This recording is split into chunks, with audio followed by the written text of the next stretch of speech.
Oke, salam dan salam sejahtera. Dan pencerahan saya adalah berkenaan dengan isu panas yang kita tahu komen yang dikeluarkan oleh Tun M terhadap yang amat berhormat Perdana Menteri kita iaitu Datuk Seri Anwar Ibrahim, yang mana kita lihat kenyataan itu berbunyi Dr. Mahathir masih khawatir kemampuan Anwar takbir negara.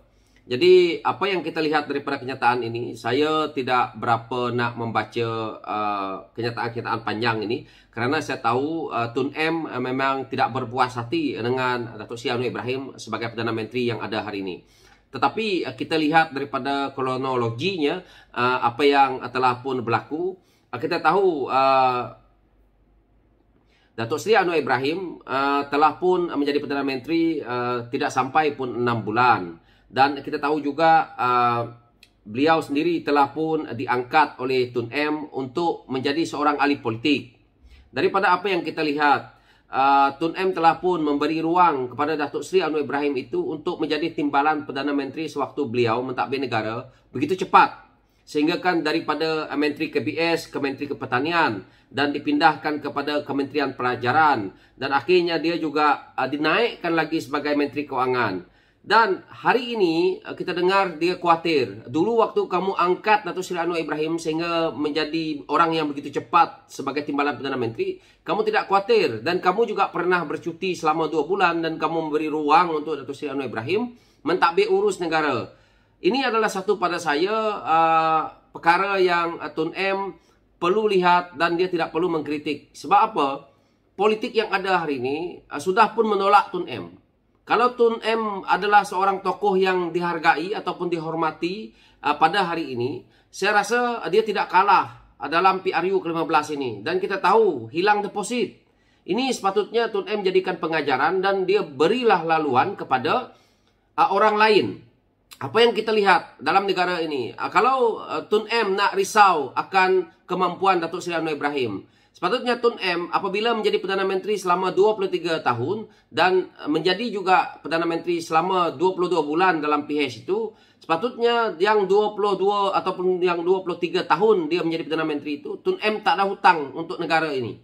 Kerana sepatutnya dia boleh mengurus takbirkan negara ini dengan baik. Tetapi apa yang kita lihat?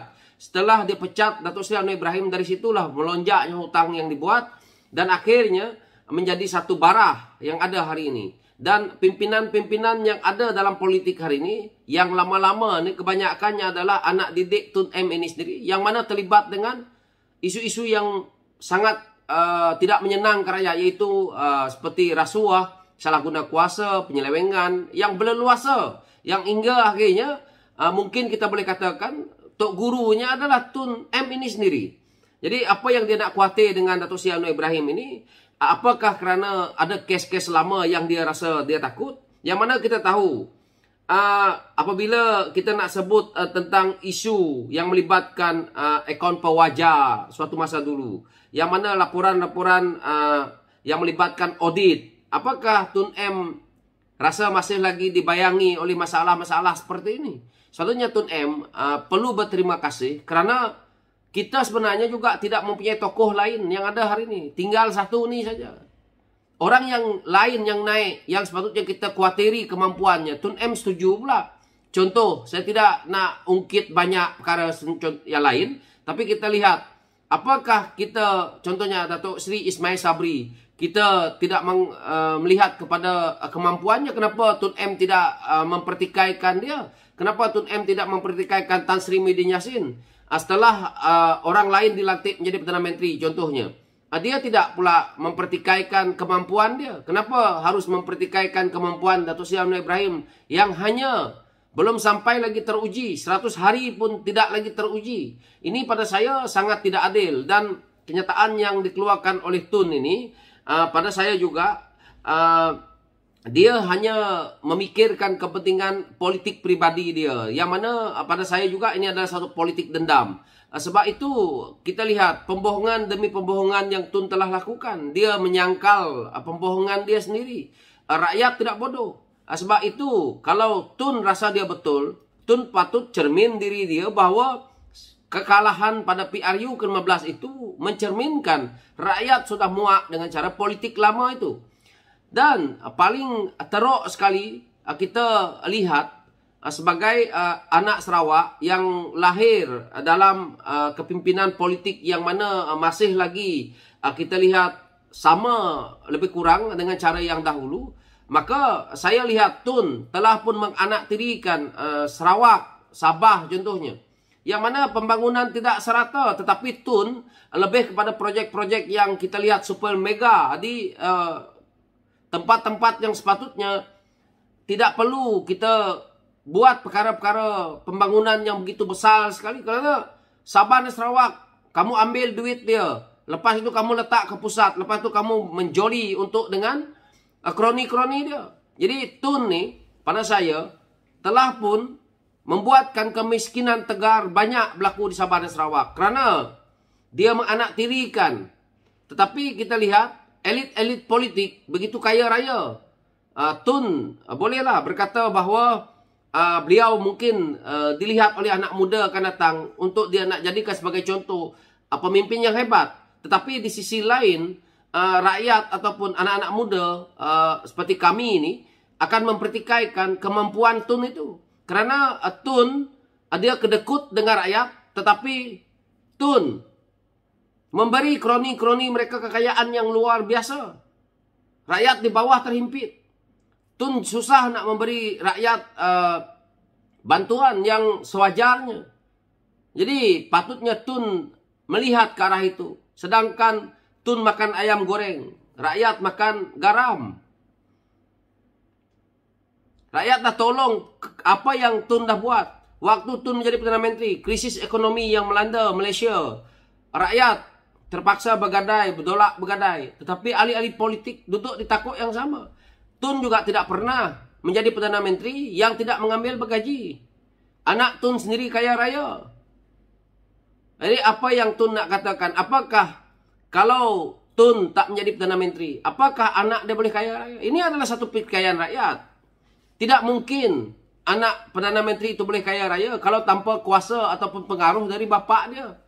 Dan yang paling rakyat nak tanya, adakah projek-projek daripada kerajaan? Adakah yang melibatkan dana kerajaan? Ini adalah yang paling penting. Sebab itu kalau kita lihat serangan Tun kepada Datuk Seri Anwar Ibrahim ini, pada saya tidak wajar.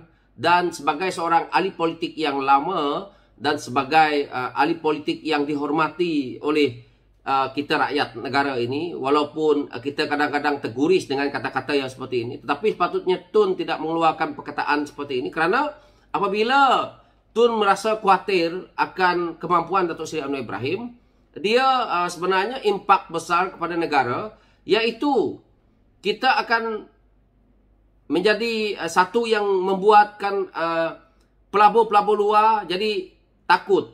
Kerana orang yang membuat komen ini adalah tokoh besar, mengatakan meragui kemampuan Datuk Seri Ibrahim. Jadi apabila pelabur mendengar apa yang dikeluarkan komen oleh ahli-ahli politik yang seperti ini, maka mereka menjadi khawatir dan akhirnya mungkin mereka akan agak takut untuk nak melabur di negara ini. Jadi siapa yang rugi? Dia kembali kepada kita rakyat. Maka peluang-peluang pekerjaan, peluang-peluang ekonomi kita mengucup. Jadi sepatutnya itu saja yang saya lihat daripada arah yang Tun komen ini. Sepatutnya Tun kena berfikir, bukan lagi dengan dendam. Karena kita tahu Tun sekarang ni pun sudah pun menjangkau 97 tahun. So kenapa nak memikirkan lagi bahawa kerosakan ni bagaimana ataupun khawatir akan kemampuan Datuk Seri Anwar Ibrahim. Hutang negara 1 trilion lebih bukan dibuat oleh Datuk Seri Anwar Ibrahim. Kenapa Tun tak khawatir hutang yang sudah begitu besar ini membengkak, dan kenapa Tun tak khawatir dengan pinjaman-pinjaman yang dah dibuat? Kenapa Tun nak khawatir kemampuan Anwar? Sepatutnya Tun biarkan saja, kerana negara ini sudah pun rosak. Yang nak memperbaikinya adalah bukan saja Datuk Seri Anwar Ibrahim selaku Perdana Menteri yang ada hari ini, tetapi Perdana Menteri yang di waktu akan datang juga memikul tanggungjawab yang besar. Disebabkan oleh siapa? Disebabkan daripada pimpinan Tun itu, Tun Abdullah Ahmad Badawi, Datuk Seri Najib, Tun sendiri lagi, lepas tu Tan Sri Muhyiddin Yassin, lepas tu Datuk Seri Ismail Sabri. Ini sepatutnya yang dahulu mengambil tampuk pimpinan yang lebih bertanggungjawab. Yang mana hari ini Datuk Seri Anwar Ibrahim baru saja pegang beberapa hari, Tun buat komen. So saya tak nak komen lebih, dan itu saja pencerahan saya. Dan kita rakyat harus fikir, dan kita juga tahu bahawa rakyat pun telah pun menolak Tun di kawasan dia sendiri, dan apa lagi dia mau. Jadi pada saya, tumpuan kita rakyat lebih kepada kita ni nak makan apa besok. Tun tak apa. Dia dah berlambak kereta, berlambak rumah besar, harta banyak, anak semua kaya. Itu pencerahan saya. Sekian, terima kasih.